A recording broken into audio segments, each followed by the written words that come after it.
মাথাভাঙ্গা থেকে একটি চাঞ্চল্যকর ঘটনা সামনে এসেছে। মাথাভাঙ্গা ১ নম্বর ব্লকের পূর্বপানি গ্রাম এলাকায় ঘটে গেল এক মর্মান্তিক দুর্ঘটনা, যা আবারও গ্রামাঞ্চলে বিদ্যুৎ নিরাপত্তা নিয়ে প্রশ্ন তুলেছে।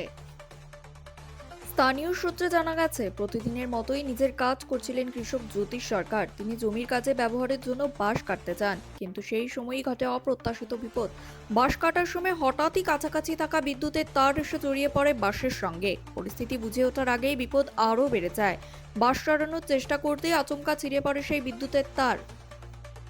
এরপর মুহূর্তের মধ্যেই ঘটে যায় দুর্ঘটনা। ধান খেতে দাঁড়িয়ে বিদ্যুৎস্পৃষ্ট হন জ্যোতিষ সরকার। ঘটনাস্থলেই তিনি গুরুতর আহত হয়ে পড়েন।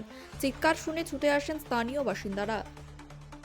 দ্রুত তাকে উদ্ধার করে নিয়ে যাওয়া হয় মাথাভাঙ্গা মহকুমা হাসপাতালে। বর্তমানে সেখানেই চিকিৎসাধীন রয়েছেন তিনি। হাসপাতাল সূত্রে জানা গেছে, প্রাথমিক চিকিৎসার পর তার অবস্থা এখন স্থিতিশীল। তবে এই ঘটনায় এলাকায় আতঙ্ক ছড়িয়েছে।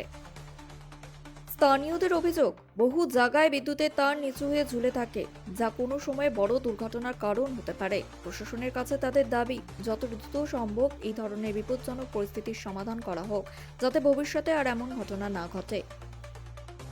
এই ঘটনাকে ঘিরে প্রশ্ন উঠেছে, গ্রামাঞ্চলে বিদ্যুৎ ব্যবস্থার রক্ষণাবেক্ষণ কতটা সুরক্ষিত, আর কতদিন এমন ঝুঁকি নিয়ে কাজ করতে হবে সাধারণ মানুষকে।